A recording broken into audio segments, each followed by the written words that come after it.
Hello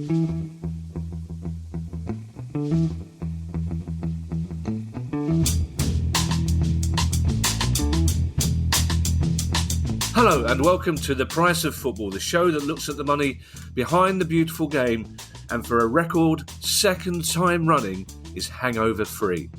I'm Kevin Day and he is Liverpool University's Kieran Maguire. 2 shows in a row, Kieran, without a hangover. And this is a morning recording. We're recording this in the morning. This is the level of professionalism I'm bringing to this job for our lovely listeners. The BAFTA's that much closer, Kevin. That much closer. It is, Kieran, but there are a couple of moments in some of these questions when I suspect the BAFTA will be drifting away again, because there's a couple of moments where I can't see a way around double entendres, to be perfectly honest. But there you are. It's questions day, and we have, as always, some very interesting questions, Kieran. And the first of them comes from Jacob Tidy. Jacob, hello, Jacob, says I'm a Palace fan. Brackets irrelevant to the question before I would throw it in. Always throw that bit of information in, Jacob.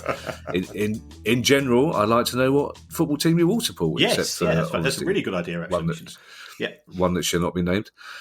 Jacob is also a long-time lover of the pod, so he's a Palace fan and a long-time lover of the pod, which is doubly important. Alongside my day job, says Jacob, I am studying a master's in sports law, and I'm doing some research on intermediaries, and I came across the interesting case of Jorge Mendes and Wolves.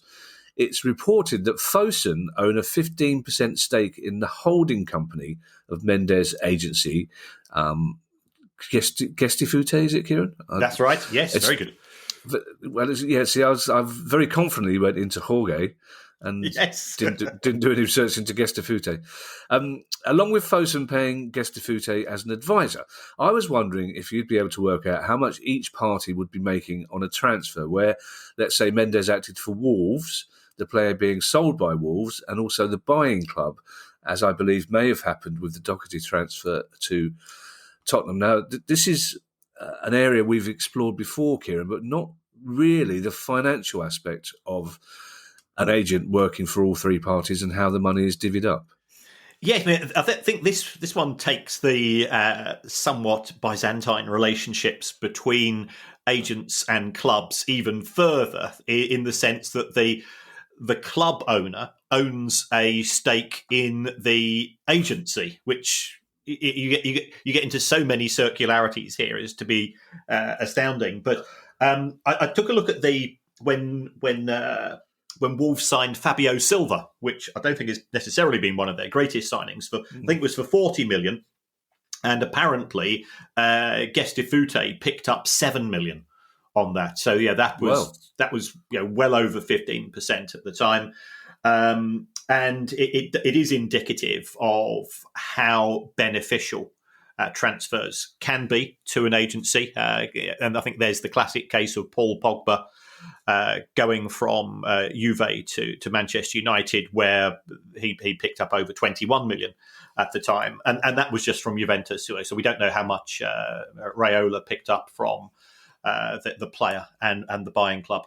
So I think this particular relationship has been queried, I think is the politest way I can use to describe it, in the sense that how can you be independent when the club owner is going to benefit from a transfer, as well as the agent, presumably as well as the player, and you're trying to work out what is an appropriate price. So, I think Jacob is absolutely right to highlight this. But football being the way that it is, it would just get nodded through.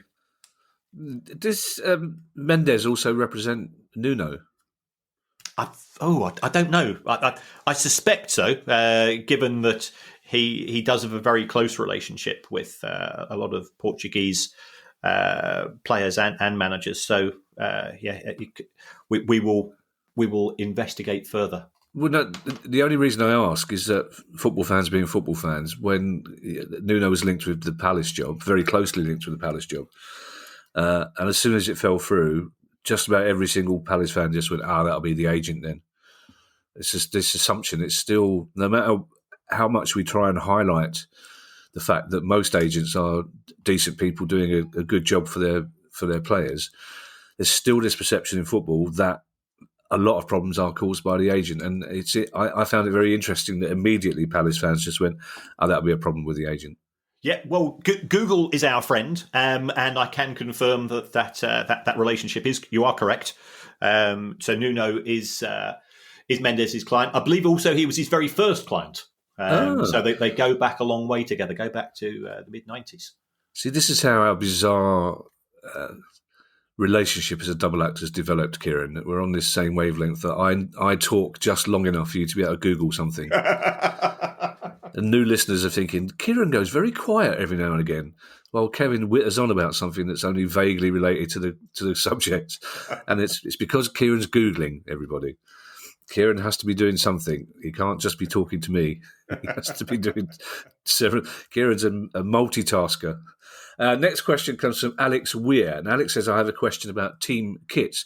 When players turn out in the Premier League and the EFL, their kits look immaculate. Are the players wearing brand new kit for each game, sometimes twice a game, possibly? If so, what's happening to all the used kit? I assume the top teams get their kits free from the manufacturers. If that's so, at what point in the football pyramid does that stop? And teams need to pay for kit, and how much does that cost them? Now, this is interesting, Kieran, because just last Thursday night, FYP, the Palace podcast that I do, we did a live show, which was a lovely, lovely evening, and I can't thank everybody who was there enough for the love and affection they gave me in difficult circumstances at the moment. But the special guest was Danny Butterfield, player who scored a hat-trick for us in 4 minutes. Perfect hat-trick as well against Wolves in the FA Cup.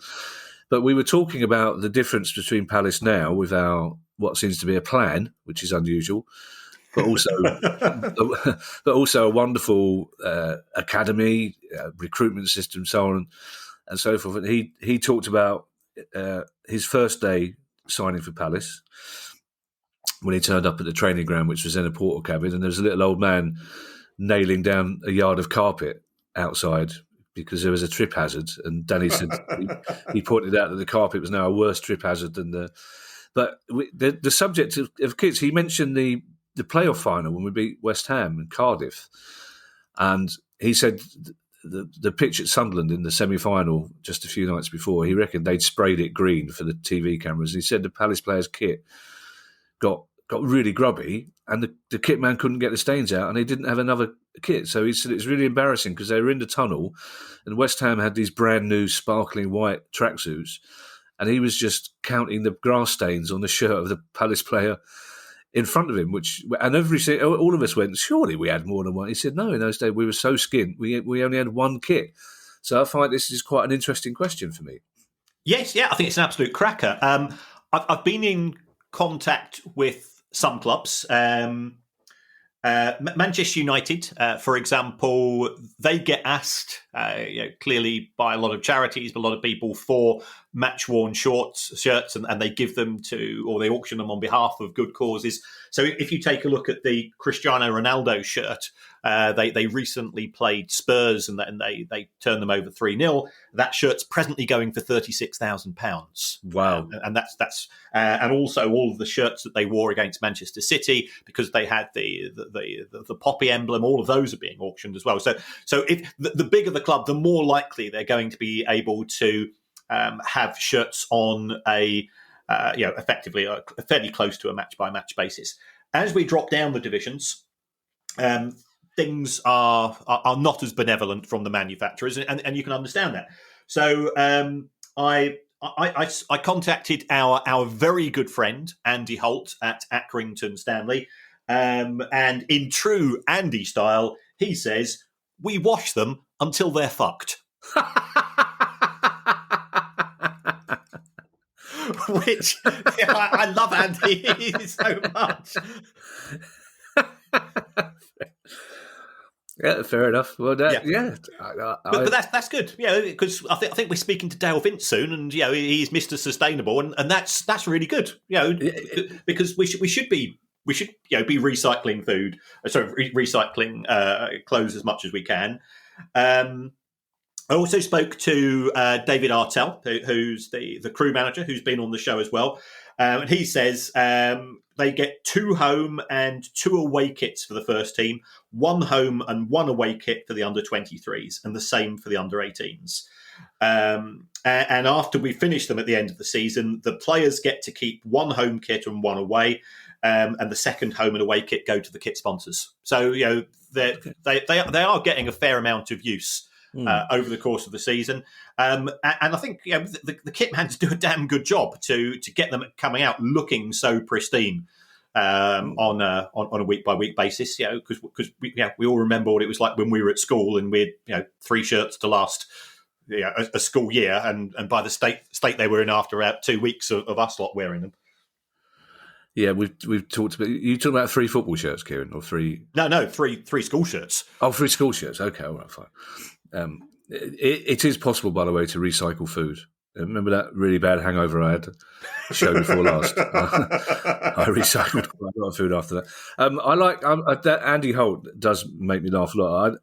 I think it's like the old days. You wash the kit, and not only should you wash it, I think the players should take it in turns to take the kit home so their mum can wash the kit.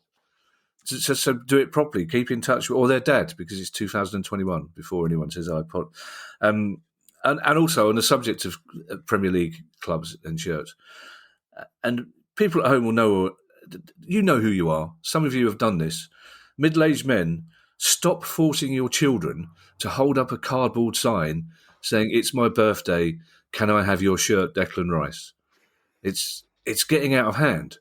There was a game live on Sky last week, and I counted 13 reluctant children holding up a sign for a shirt that their dad clearly wants.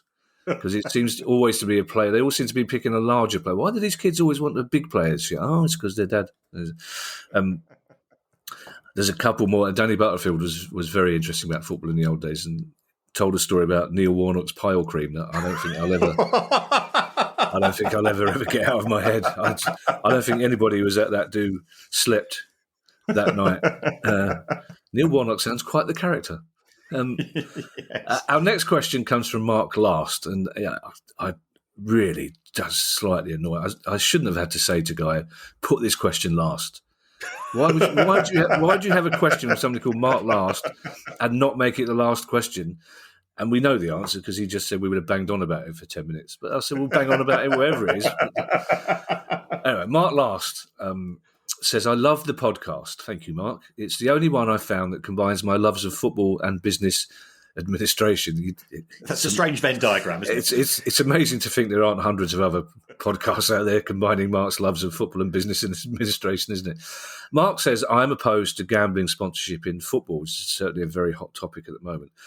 But notice that in FIFA 2020, and presumably other versions too, that the front of shirt sponsorships of 32 Red are replicated in the game. Do the sponsors pay extra for this exposure? And does it break any under-18 advertising rules? Which I think is the most interesting part, an interesting question. P.S. I've tried my hardest with the grammar and structure of this Kevin has ruined it. I've tried my hardest with the grammar and structure of this question, so Kevin doesn't have to correct it too much. The irony being there, Mark, that I had to correct myself. So, yes, I do like grammar. Mrs. Day is the grammar. She's a Nazi when it comes to grammar. Spelling's my big thing. I like proper spelling, but it's a very well structured question, Mark. Well done. But I'm never going to be cross with anybody. Just bung down the question you want to bung down. Don't worry about how you structure it. But an interesting question, because I'm amazed to learn that front shirt sponsorships for betting companies are on FIFA 2020, considering, as Mark says, so many people under the age of 16, 14, 12 will be playing it. Yes, I mean, it is a way, it's a very good way of stealth marketing for gambling companies, although surely we could say the same with regards to matches which are being broadcast live and even pre-recorded, that fans get to see them, but they don't immerse in them to the same extent. This is the organisations like FIFA, they want authenticity. So it's a free bonus for the sponsorship companies, and they can use this to their advantage. A couple of years ago, Stevenage were sponsored by Burger King, and everybody went at the time, But yeah, Burger King, they're pretty big, and Stevenage, no disrespect, they're not the biggest club in the world. And this was an absolutely superb spot by Burger King. They know that FIFA is really popular, and they said, well, we think that by sponsoring a small club who has a colour scheme which is similar to the Burger King colours, we can get a bit of stealth marketing. And they ended up with Burger King being, or rather with Stevenage being the biggest club on FIFA in terms of matches played in something called career mode. Now, I don't understand what career mode is. And it went viral. And also Stevenage ended up selling out of their kits because there were so many FIFA fans all over the world who sort of bought into this, and people were uploading photographs of them eating their, was it a Whopper? I'm not an expert on these things. Playing FIFA with the Stevenage shirt on, that Stevenage actually ran out of shirts. So sometimes these things can be utilised. It was very successful, and I think this season Stevenage are being sponsored by Amazon Prime, which are going again, the size of those organised, because they've realised that this is actually a way of getting a local club into the eyes of millions of people around the world. So it's a really smart relationship from the marketing departments. But as far as the gambling is concerned, it doesn't break any rules because TV. If you think about when we watch matches at all hours of the day on a Saturday and a Sunday, there is no threshold at 9 o'clock that you normally expect to have with some in terms of language and nudity and other things which are deemed to be something to be shielded from younger eyes. So it's very useful from the sponsor's perspective, and effectively it's a free hit for them as well, because the FIFA players want to see the authentic kits. It helps FIFA, it helps Electronic Arts in terms of the marketing of their game, and I think the clubs benefit overall because they now know that you're going to be not just getting 38 games in the Premier League a season. You're going to be getting millions and millions of people looking at your logo, looking at your brand from playing these games as well. It does seem slightly odd though, Kieran, when we know that if you're selling actual shirts in the club shop to children, you have to have a different sponsor. You can't have a gambling sponsor on those shirts. And yet, very young children will be playing these games with gambling sponsors on the shirts. And I also don't know what career mode is. And Ali would say that counts in life generally. Secondly, I try so that people at home don't realise how hard I try to rid this show of any chance for double entendre, and then you're straight in with Whopper. It just didn't occur to me that this question would go. I didn't think for 1 minute that this via Stevenage and Burger King we'd get to Whopper. And also for those of you who are interested, and I know that's most of you, in the relationship between football, television and gambling, there's a really, really interesting piece in the latest Private Eye about the labyrinthine relationship between Sky and Sky Bet and other gambling sponsors, which is well worth a read for most of you, because I know you're listening to this because that's the sort of thing you're interested in. Now, our next question comes from Ray Barry, and it's a short question, Kieran, but it's one that I think you'll find like a warm hug. This will be like a cup of soup, this question for you, Kieran. Ray says, I'd like to look myself at club earnings, but how do you find them on the Companies House site? What would you type, or how do you search for reports? Right, Ray, and anybody else that is interested in this, what you do is that you go to the gov.uk website, and then you click on where it says get information about a company, and then you've got to start putting in the company names. Now, the good news is that for the vast majority of football clubs, It's Manchester United Limited or it's Newcastle United Limited, and you can start to do a bit of ferreting around and work out.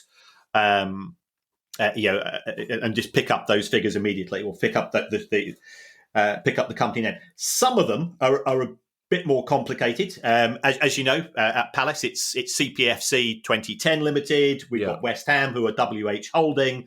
We've got Derby County, who are Sevco 5112. It's not as if Mel Morris is perhaps trying to hide things by. I'd never accuse him of that. But if you a quick way of finding out the club names is that if you go to the Football Association Premier League Limited and the Football League Limited brackets which is the EFL and the Premier League respectively, they have something which is called a confirmation statement. And a confirmation statement lists all of the shareholders in both the Premier League and the EFL. And therefore, it actually gives, because the Premier League has got 21 shareholders, which is every single Premier League football club, plus the Football Association, and it's very similar for the EFL. You can actually find out the names of the individual shareholders, either the names of the individual clubs which are held at Companies House, and that's a good shortcut.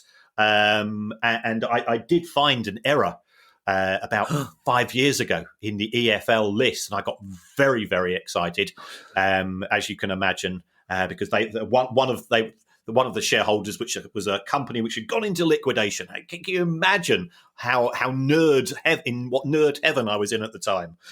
Oh, the Baroness must have had 2 days of hell. Yes. How do we rate, just off the back of that, genuinely interesting question, because you know what? It never occurred to me, being an innocent soul, well, certainly when it comes to finances, that companies would have strange names in order to try and obfuscate what's actually going on. But how do we rate compared to other countries in terms of transparency? Is this a worldwide thing, a global thing that in every country you can just type in a few words in Google and find out this information? No, I've got to say that the UK system is one of the best in the world. In the USA, for example, private companies are private, and you get next to no information out of them. I've always argued that football is a special industry in this country, and I think that was endorsed by the interim report of the fan-led review, and I think the final report is due out this week. And therefore clubs should put out more information than the minimum legal restrictions especially for those clubs in League One and League Two. And hopefully that might be one of the things that they recommend, although equally I'm not overconfident. But yes, the UK is pretty fantastic. And they used to charge you £1 per document at Companies House. And I can't remember which Chancellor it was. I think it was Gordon Brown or Big G, as I refer to him when he phones me up. Of course. I think he actually changed that, so it's all now free, and it's a treasure trove of financial information. Now, I'm the first to admit that financial information is niche and it only attracts a relatively small audience, but it does allow you to do a lot of investigative work and analytical work if that's what you want to do, and it's it's completely transformed my ability to look into the finances of clubs, provided, of course, that they actually bother to comply with company law. And certain clubs, I'm naming no club apart from Derby County and Mel Morris. And here I must separate. Derby County fans are not responsible for Mel Morris's financial mismanagement of the club. Of course. But it does allow you to at least have some form of summary, and you do find the occasional nuggets in terms of what's happening in the boardroom and so on. You remember last week, Kieran, I told you how unfunny, shall we put it, Ali finds me saying there's 1,000 things I want to say to you whenever the radio news person says in the city. Yes. Imagine how more unfunny she finds it when every time the name Gordon Brown is mentioned, I go, texture like sun. That just stopped being funny for Ali long ago. She was so pleased when he retired from frontline politics because every time his name was mentioned, Gordon Brown, you can't not do it. I like this. Tim Holden's got a question about something we've probably mentioned 150 times on the pod, and they've never actually questioned why we mentioned this particular phrase. Tim Holden says, I really enjoy listening to the pod, but why does Kieran reference clubs being sold for £1? Why £1? Why not give it away for nothing, as that's what they're effectively doing? Is there a legal reason why a nominal fee has to be exchanged? And furthermore, have any clubs actually been sold for £1?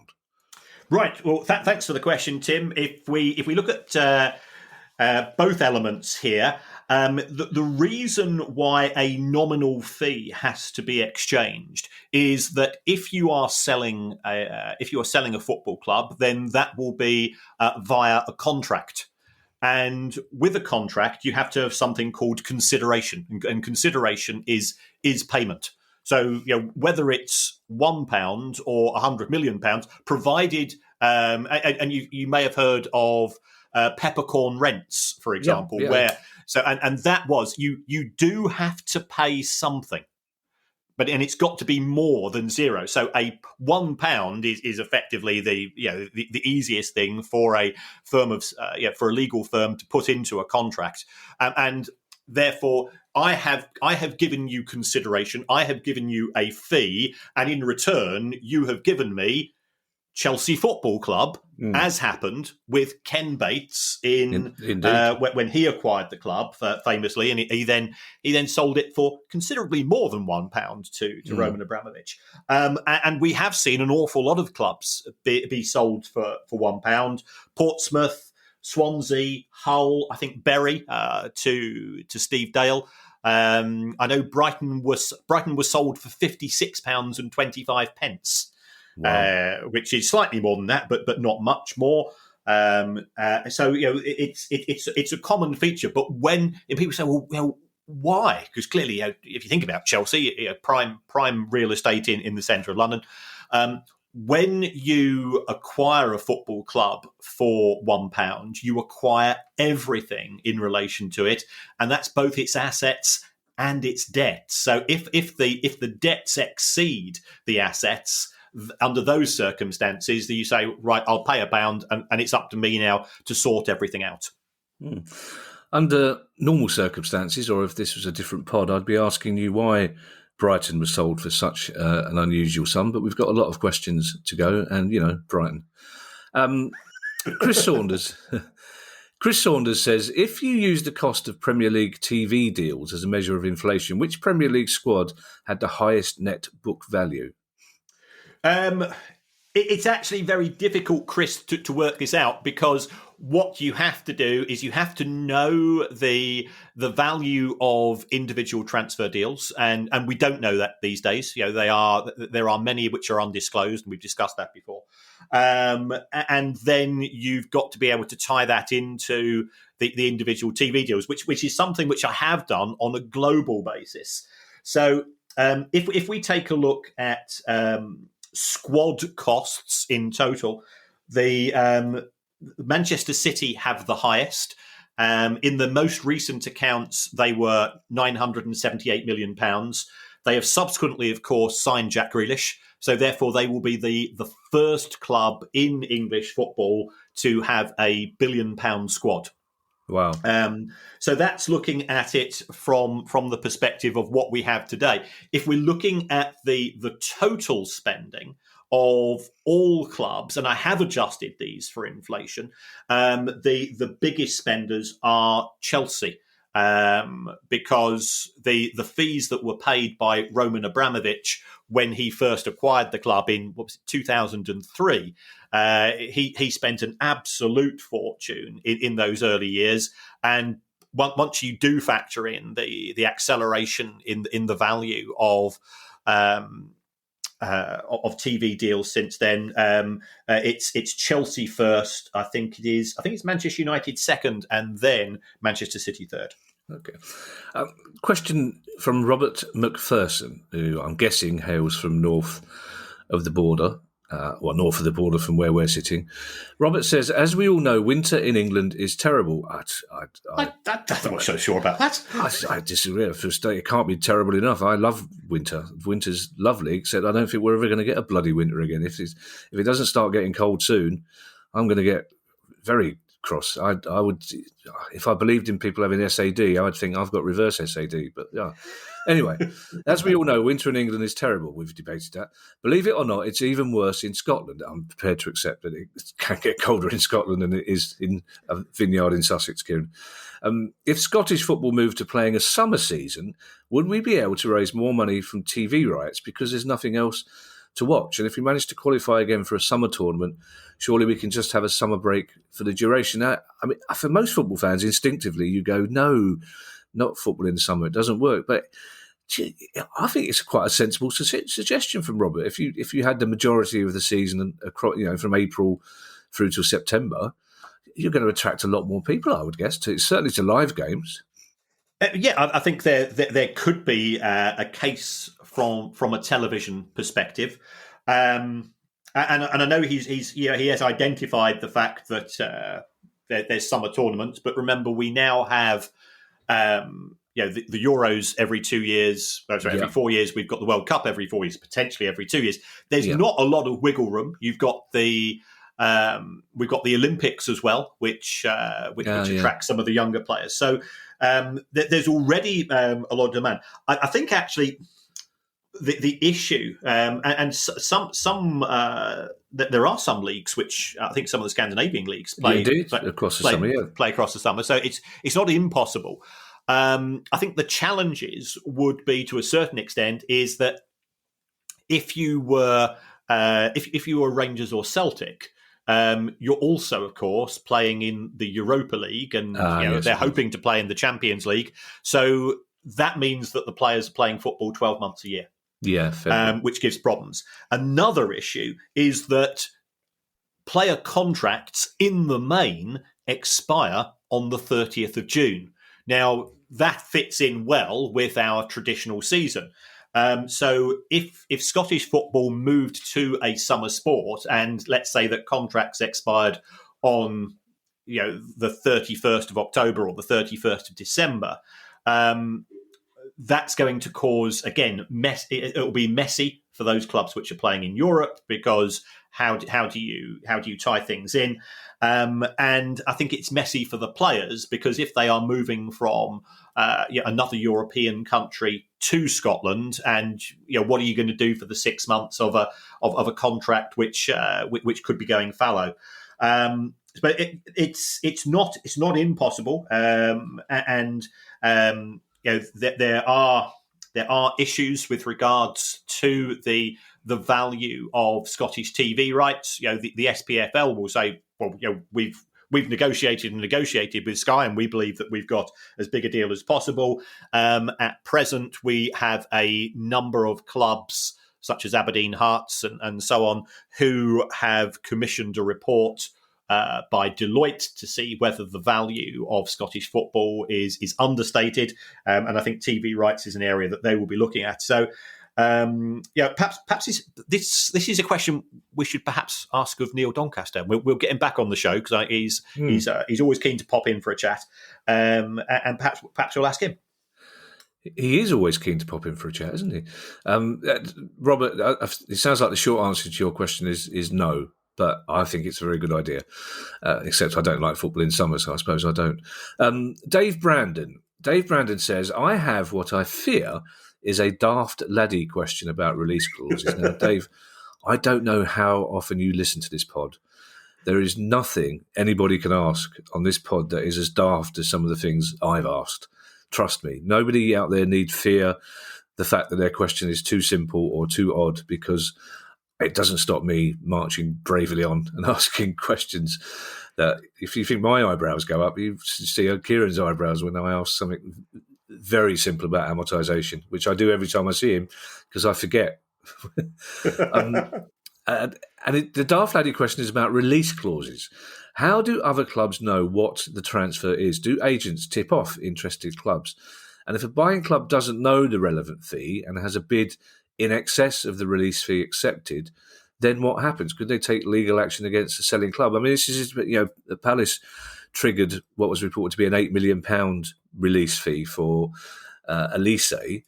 But that's a very good question. How did Palace know what that release clause was? Would they have gone to Reading and said, has he got a release clause? How much is it? Or does it work the other way around? Reading's just reveals to the world that he's got an £8 million release clause. No, the release clause officially is a private matter between the football club and the football player. Oh, okay. The way that it works in practice is as follows. Because remember Arsenal famously bid 40 million quid and £1 for Luis Suarez, who had a release clause of 40 million pounds. Yes. The way that it works is as follows. A club identifies a player it wants to sign. It might then it will actually approach the player via his agent before it approaches the club. Now, it will say that it's going to go through the correct means, but let's if anybody's ever read the Secret Football Agent, which is a cracking book, this guy says this is how it's supposed to work, and how it does work is as follows.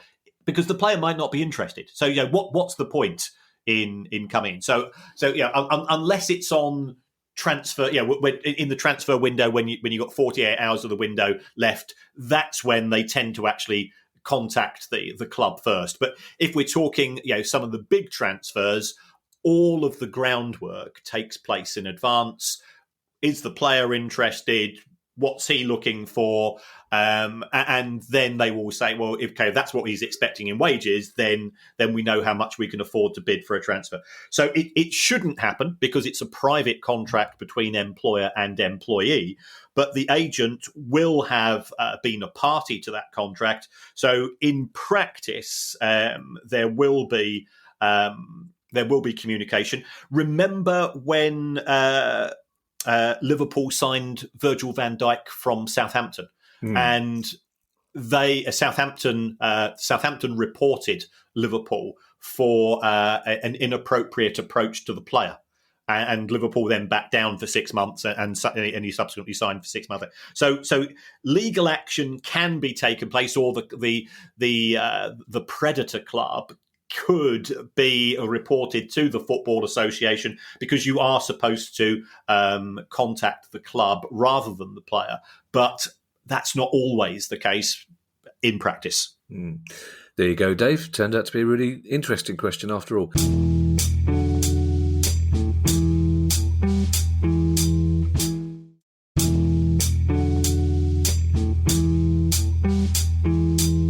Now, Spencer Pritchard is is that minefield again?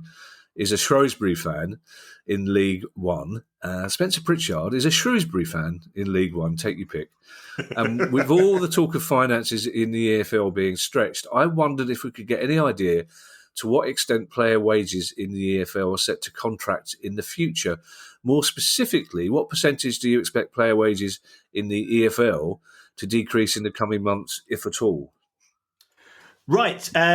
Spencer, this is a classic case of the haves and the have-nots. I've seen some managers, I think the Portsmouth manager, for example, was talking about the ability of some clubs in League One to offer wages which the rest of the division couldn't cope with. So I think fingers have been pointed at a few clubs. Equally, I saw comments from Joey Barton, who actually claimed that he ended up paying the wages at Fleetwood himself for a while, that players were going to have to accept significant reductions, and their highest paid player could potentially be on half of what they were when the contracts were up for renewal. So it really is down to not only the finances of the club, but the wealth of the club owner.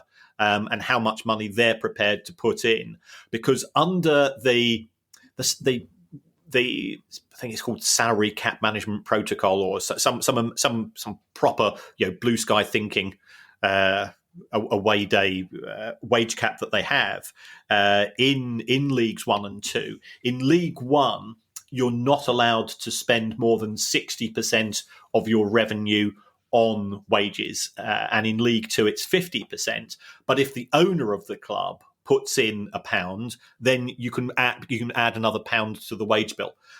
So if we have wealthy owners, then we are going to have some clubs who will be able to blitz the rest of the division. It's not sustainable. It's not sort of, it ties in with what I think the majority of clubs would want, but it's causing a bit of bad feeling. But certainly the anecdotal comments that I've had from people in the 2 lower divisions is that they are expecting a decrease to come through, to manifest itself. The majority of the clubs in the lower 2 divisions are on sort of a wage to revenue level, which is far, far lower than the Championship. And I think that will accelerate. And what we're also seeing in the Championship itself is, apart from those clubs who have owners, Fulham, for example, they are alleged to be paying Mitrovic over £5 million a year with his new contract, which will be a record for a League One club. Yeah. But they've got their owner Shahid Khan is amazingly wealthy, and he can afford to do that. I think for the lower league clubs, it's coming down. In the Championship, it will depend upon the ownership model. Right. Our next question, which is our third from last question, so it's the one before penultimate. I don't know if there's a fancy phrase for the one before penultimate. Is it pre-penultimate?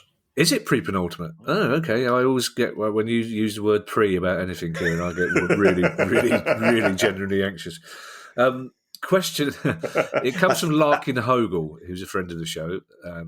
Larkin says, your discussion of Liverpool women's team in a recent pod made me wonder, would it be possible for an investor in the women's game to get involved only with Liverpool women? So how is the women's team different from the men's on FSG's investment portfolio?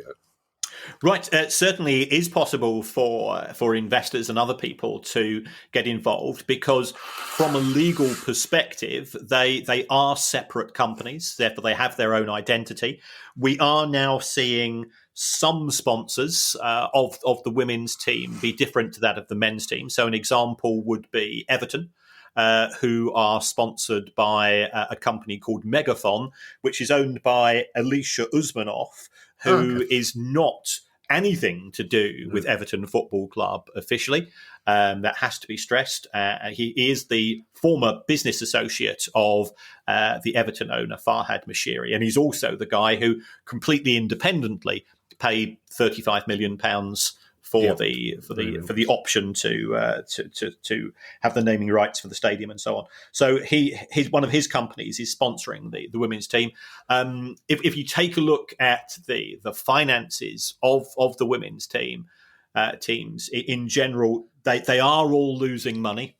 Not huge sums. So as far as FSG are concerned, and FSG are only interested in making money. That's where I think that Liverpool's women's team perhaps hasn't been given the TLC that it warrants, because there is an opportunity for growth. We've just seen a report come out from the FA where the aim is for attendances in the WSL to average 6,000, I think around about 24, 25, which is a challenging target, but it's not an impossible one. So yes, you can certainly have independent investors and sponsors, and indeed some people have said, would it be better if clubs in the WSL did make more effort to separate themselves from the men's team?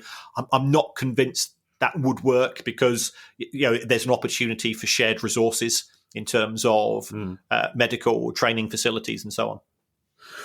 Our penultimate question then comes from Brian Schmidt. Hello, Brian. And Brian Schmidt says, how have Morecambe's finances been affected with their promotion to League One? Their promotion was incredible to watch, and they achieved promotion with one of, if not the lowest wage budget in the EFL. How are they able to compete financially with teams in League One? And how much will they earn by being in League One versus League Two for at least one season? Right, well, he's absolutely right. What Morecambe have achieved is sensational from a financial point of view. Their total wage bill in 2020 was £2.2 million for everybody, the playing staff, the management staff, the backroom staff, and so on. That's £40,000 a week, Wow. which is, you put that into the perspective. We've just been talking about Mitrovic. That will buy you one of his legs. So, which probably isn't going to help very much. It's an amazing achievement. How are they able to compete financially with teams in League One? Well, they and a couple of, I know we've spoken about Andy at Accrington. Accrington have the lowest budget historically in League One for the last few seasons, and they've managed to do that by being honest with players, saying that we're not a destination club. We can offer you part of the development of your career. They've got a very good relationship at Accrington with John Coleman, the manager, and everybody's pointing in the same direction. And I think that's what Morecambe will be having to do as well. It will be a case of good dressing room, being innovative on and off the pitch, and not trying to compete financially. If somebody comes in and offers more wages, then you just accept that you're going to lose the player. Mm. Now, our last question, Kieran, it comes from Mark Scarf, and technically this is a legal question, but except it is financial, because if Mark Scarf does what he's asking he should do, he's going to lose a lot of money, basically. So Mark Scarf says, as a person who wants to do a podcast about the Premier League, are there any restrictions on using Premier League in the title? I can understand if I use a brand name or any other signifier to lure people in, and I'm assuming the Premier League is also a trademark brand name. But that said, is it also a generic title for the top tier of English football? So would I get away with having a title such as Premier League News or Premier League Daily as a podcast title? I suspect that he probably wouldn't, Kieran. So call it top 20, Mark. How about that? Because it's an interesting one, because we use the word Premier League all the time, but if you use the word Premier League in a way that Mark's planning to do so, I suspect the Premier League wouldn't be too happy. Yes, I'd say I'm not a lawyer, but I think this might come under what is referred to as passing off, which is where you put yourself out, and people might take the view that you are representing another institution, and therefore the Premier League, under those circumstances, will want to protect its brand, will also want to protect its reputation. I'm sure Mark would do an absolutely fantastic job with his podcast, but it's not official. Therefore, I would do the same as you. If you think about some of the successful podcasts for clubs in the EFL, they're titles like Not the Top 20 and so on. So there are or the 72, and therefore that's a way of getting the message across without infringing the rights. We couldn't call ourselves Apple Incorporated as a podcast name, because they would rightly say, well, you're not, and you're trying to make money on the back of our name and our position and our brand and so on. So if you want to take it further, Mark, speak to somebody in the legal profession, if you might have a friend. We have lots of friends in the legal profession who might be able to contact us and confirm what I've just said, because to be fair, they're normally pretty. They're normally pretty much on the case when I get things wrong, and I get things wrong on a regular basis, and I then try to subtly correct them in future episodes. You sounded a bit like Uncle Terry then, when you said if you want to take things further. And also, it's like we did point this out to producer Guy way back in the day when we first started, that we couldn't call ourselves a Swiss Ramble podcast. That would be very clearly a case of passing off. It's an interesting one, because the advertising industry, it's when you'll occasionally hear an actor that sounds a bit like Stephen Fry, but isn't Stephen Fry. But there's a very fine line that advertising companies sometimes tread when they can't afford Stephen Fry. And they'll find somebody who sounds just enough like him, but not enough like him for Stephen to be taken him to court. Now, thank you to everyone who's made a donation to the pod via our Patreon site. Not that Stephen would do that. He's not that type of person. He's delightful. If you'd like to make a small monthly contribution to the pod, go to patreon.com/priceoffootball. If you have a question you'd like answered on the show, email us at questions@priceoffootball.com. And in the meantime, I shall hand you over to Mr. Kieran Maguire for his customary farewell. Well, once again, folks, thanks again for all the feedback. We do take heed. If you want to support the club, the podcast in any alternative ways, a vote for us at the FSA Awards would be hugely appreciated in the category of that has no name. But if not, just go along to the that purple icon on Apple, and you can give us 5 stars and write whatever you want. You could say that you would rather the show was presented by Princess Anne and Michael Gove. It makes no difference to us, and I think that'd be quite a surreal experience. I'd certainly listen to that myself. I'd love to see the look of disapproval on Princess Anne's face as Michael Gove goes into his latest trance dance moves. That'd be very funny. Bye, everybody. Bye. The Price of Football.